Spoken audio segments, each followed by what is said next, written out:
오늘 이 주제가 영생에 못 들어가는 이유입니다. 우리가 요한복음 3장 10절 너무 잘 아시죠? 우리 같이 한번 읽어볼까요? 시작! 하나님이 이처럼 세상을 사랑하사 독생자를 주셨으니 이는 저를 믿는 자마다 멸망치 않고 영생을 주려 하시니라. 아멘. 그리고 요한복음 우리가 그 17장 3절도 있습니다. 영생에 관한 내용인데요. 한번 따라해볼까요? 영생은 곧 유일하신 참 하나님과 그가 보내신 자 예수 그리스도를 아는 것이니라. 아멘. 하나님께서 여러분 영생을 이렇게 얻을 수 있다고 이미 말씀하셨습니다. 얼마나 우리가 기쁜 일입니까?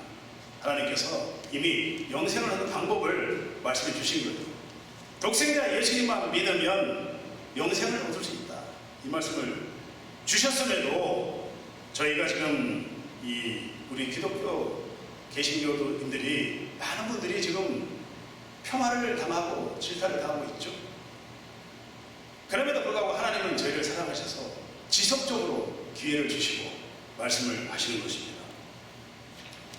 어떤 장로님이 교회를 정말 잘 섬기고 건축헌금, 선교, 전도, 이 기도, 교회 관한 어떤 일도 열심히 했던 장로님이 계셨는데 그 장로님이 이 예배를 드리던 도중에 심장마비 잠깐 죽으셨어요. 지금 잠깐 심장이 멈췄다가 살아나신 분 꽤 있죠. 이 장로님도 심장이 멈추셨다가 깨어나셨는데 그 와중에 이렇게 환상을 보셨답니다. 그 환상 중에 예수님이 나타나셨는데 너무 반가워서 예수님에게 이분이 예수님을 안고 싶어서 막 달려갔는데 예수님이 잠깐! 예수님이 이 장로님에게 기가 막힌 걸 보십니다. 너는 영생을 얻지 못했어. 너는 아직 여전히 세상에 있는 사람이야.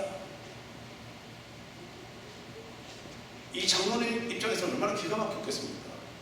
자기가 정말 이렇게 교회를 잘 섬기고 했는데 내가 이 영생을 얻지 못하고 외식하는 사람이었다니. 너는 말이야 교회에서는 열심히 했지만은 경건한 모양은 있었지만은 너는 세상에서 너에게 힘든 부탁을 할 때에 너의 직원에게 너는 그 직원의 부탁을 거절했었어.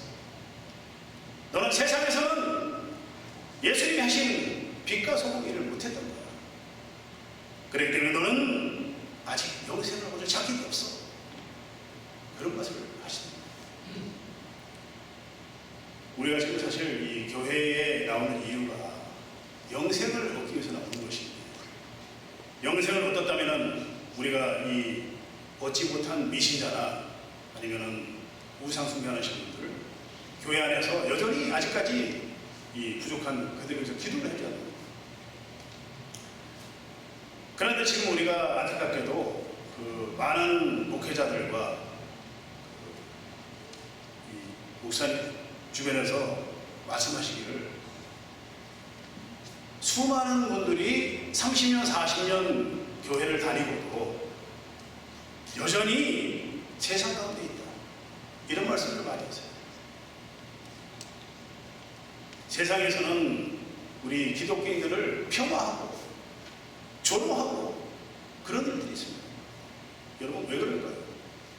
우리 기독교인들이 초대교회들은 그렇게 많이 돈을 보이고 서로 나눠주고 섬기고 예수님이 하신 일을 했는데 왜 수천 년 동안 지속적으로 우상 숭배와 그리고 이런 일들이 일어날까요? 그것은 하나님의 나라의 통치를 받지 못했기 때문에 우리가 외식을 하며 종교인으로서 우리가 올바른 빛이 못 되는 거예요. 그렇기 때문에 교회에서 열심히 예배를 드리고 정말 수십 년을 섬겼던 장로님, 권사님, 안수시장 이런 분들이 많은 분들이 외식한다는 이유는 온전히 하나님의 나라의 통치를 받지 못하기 때문인 거죠. 쉽게 말해서 우리가 이 원죄와 자범죄가 있거든요. 그런데 수많은 분들이 자범죄를 안 지으려고 애를 쓰는 거예요. 원죄에서 해방이 돼야 되는데 이 자범죄, 율법죄에 빠져서 자범죄를 안 지으려고 애를 쓰는 거예요. 그렇기 때문에 원죄가 해결이 안 됐기 때문에 예수님께서 그런 말씀하십니다. 그렇지만은 예수님은 우리를 사랑하셔서 그럼에도 불구하고 저희들에게 영생을 얻을 수 있는 방법을 말씀해 주십니다. 이 신약에 예수님이 성육신으로 오셔서 이 세 사람에게 영생을 얻지 못한, 그러나 정말 우리가 보기에는 영생을 얻은 것처럼 보이는 사람들, 이 세 사람을 예를 들어서 예수님이 말씀하는 걸 볼 수 있습니다. 첫 번째는 율법학자, 지금으로 말하면 신학자죠. 그리고 니고데모는 누가 봐도 훌륭한 그런 목사예요. 저분이라면 천국 갈 것이다, 이런 얘기를 들을 수 있는 그런 자격이 있어요. 우리가 보기에는. 그리고 오늘 본문의 부자 청년, 이 세 사람이 예수님이 만나서 이 하신 그 내용을 보면은 왜 그렇게 하셨는가, 그걸 우리가 잘 살펴볼 필요가 있습니다.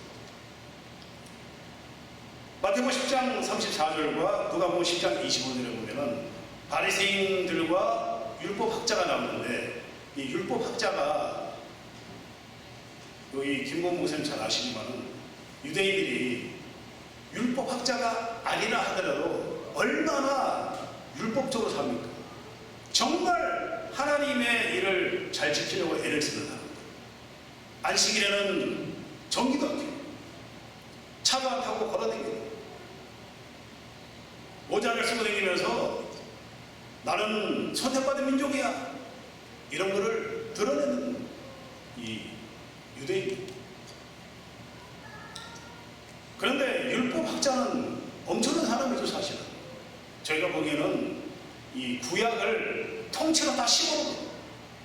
구약의 토시 하나하나가 어딘지 다 아는 사람.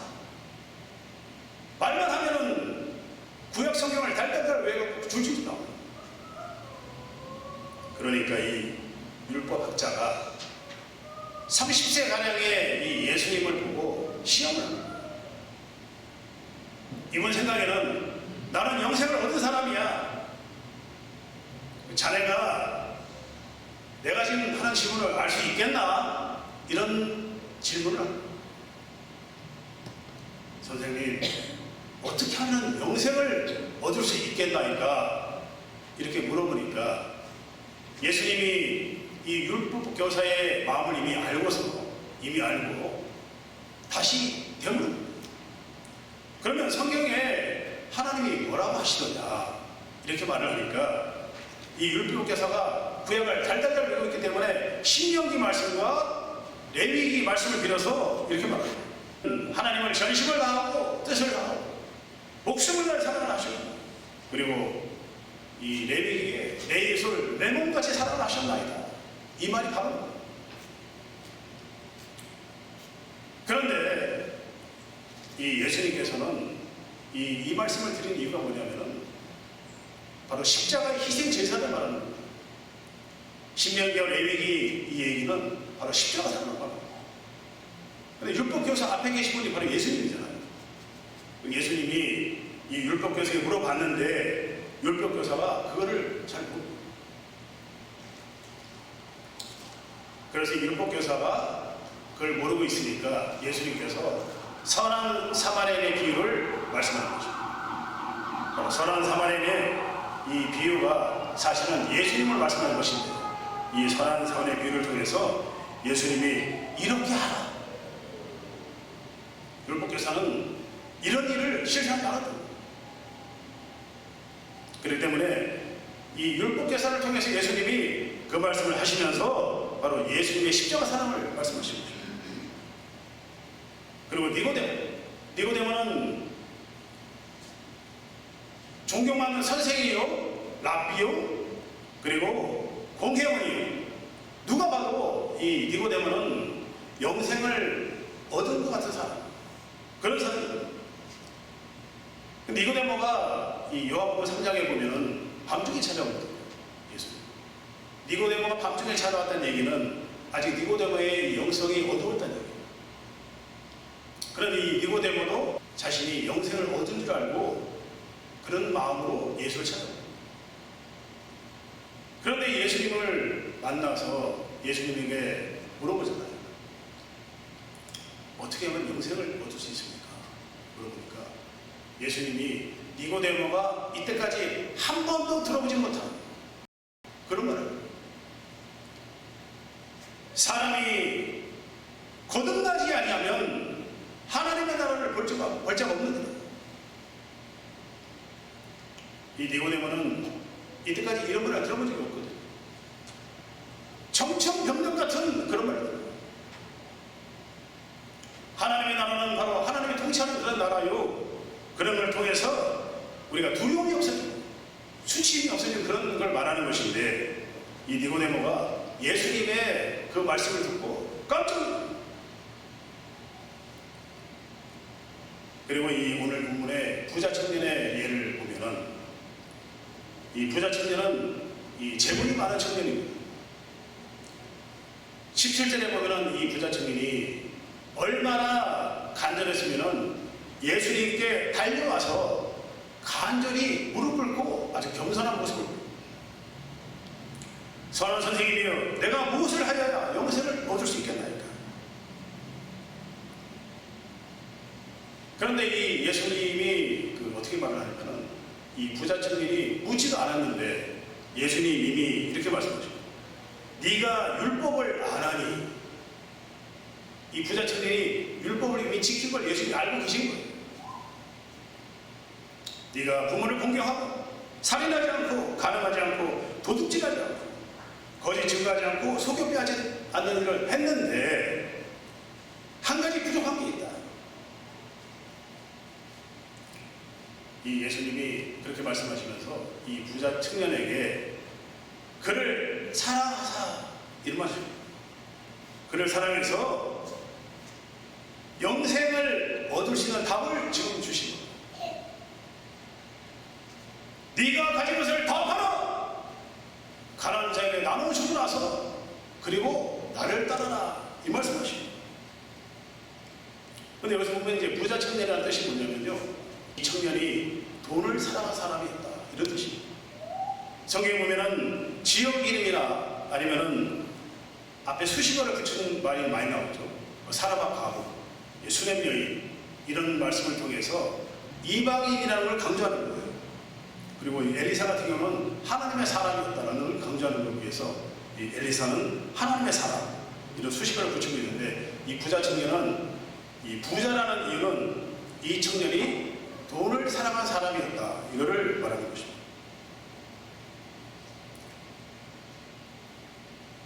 이 부자 청년에게 예수님이 지금 말씀하셨지만은 이 뜻이 뭐냐면은 바로 이 부자 청년이 영생을 얻을 수 있는 지금 해답을 주신 겁니다. 다시 말해서 부자 청년이 집착하고 있었던 건 돈이거든요. 그래서 예수님 말씀하신 것은 이 청년의 가치관을 바꾸라는 거예요. 그동안 이 청년이 좋아하는 것은 돈인데 그 가치관을 바꾸라는 거예요.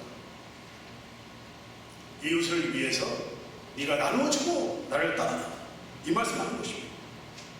이 성경에 보면은 가치관을 바꾼 사람이 두 사람 나오죠. 예수님께 향유를 부었던 마리아, 이 마리아를 보면은 결혼 예식을 준비했던 그 삼방울 상당의 그 가치 있는 향유, 예수님께 그 예수님의 장례를 위하여 예수님께 붓습니다. 그리고 삭개오, 세리장이요, 돈을 사랑했던 이 삭개오가 예수님께서 예수님 만나고 나니까 내가 토색한 것이 있다면 내 면을 갚는다이다, 이런 걸 하는 거예요. 바로 가치관을 이 세상으로 갇힌 사람이 하나님의 나라로 바꾸는 걸 바랍니다.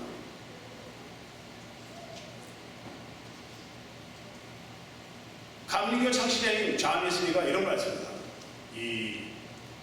우리가 돈을 쓰는 방법을 말했는데 첫째로 어떻게 돈을 우리가 쓰느냐 이 말씀을 이 돈은 열심히 벌어 그리고 나서 돈을 복음을 위하여 가치 있게 써라 이 말씀을 했습니다.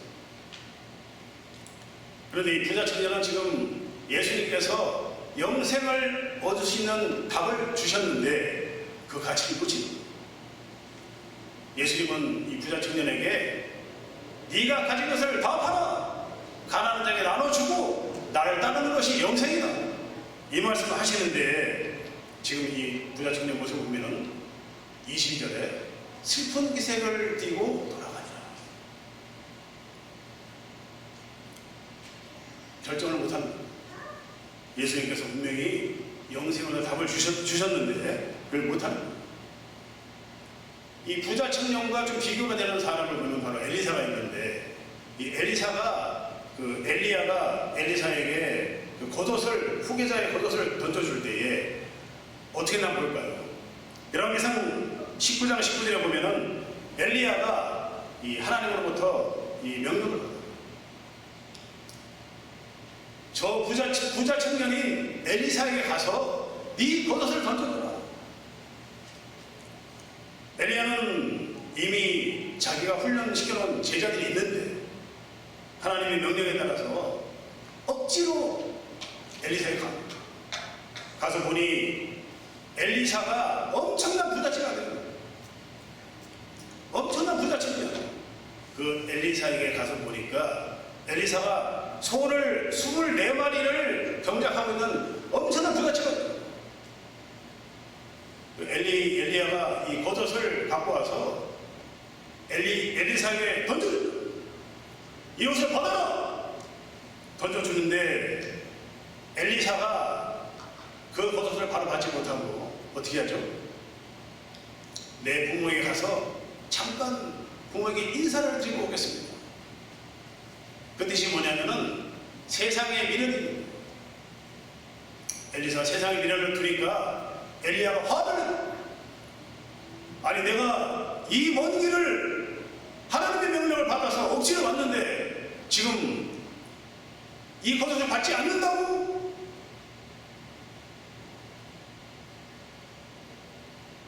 이 엘리야가 열을 받아 있는데 엘리사가 정말 대단한 것은 이런 상황에서 지금 엘리야가 하는 행동이 정말 대단한 것이 지금 자기는 이 밭을 갈고 있는데 엄청난 부잣집 아들이에요. 지금 엘리야의 지금 부탁은 갑작스러운 부탁이잖아요. 이런 하나님의 명령을 받기에는 너무 갑작스러운 일이고 일상적인 일을 하고 있을 때에 자기가 이걸 다 버리고 가기는 너무나 힘든 그런 상황에서 엘리사가 하는 행동을 보면은 소를 불살라서 자기 종들에게 나누어주고 농기구를 다 불사르고 엘리사를 따라가는 모습을 볼 수 있습니다. 이 모습 보면은 부자 청년은 예수님이 지금 영생을 주는 답을 주셨는데 그 영생을 답을 받았음에도 불구하고 따라가지 못하는 거예요. 슬픈 기색을 하고 돌아가고 이 엘리사는 이 하나님의 명령을 받았을 때에 잠시 주저했지만은 과감하게 그 명령을 받아서 자식을 포기하고 따라가는 것을 볼 수 있습니다. 오늘 이 본문에 보면은 이 한 사람은 지금으로 말하면 신학적인 율법학자, 또 한 사람은 훌륭한 목사적인 니고데모, 그리고 또 한 사람은 율법적으로 엄청나게 잘하지만은 부자 청년. 이 예를 들어서 하나님께서 열심히 예배드리고 열심히 봉사하고 열심히 찬양하고 11조를 드리지만은 하나님의 성령이 동의하지 못하는 율법이 있는 그런 사람들을 말하는 것입니다. 우리 영생을 얻기 위해서는 하나님의 성령이 우리 안에 들어오고 그것을 받아서 우리가 온전한 믿음으로 가야 되는 것입니다. 그러므로 우리가 종교인이 되지 않고 성령과 동의하며 날마다 열매 맺는 여러분 되시길 바랍니다.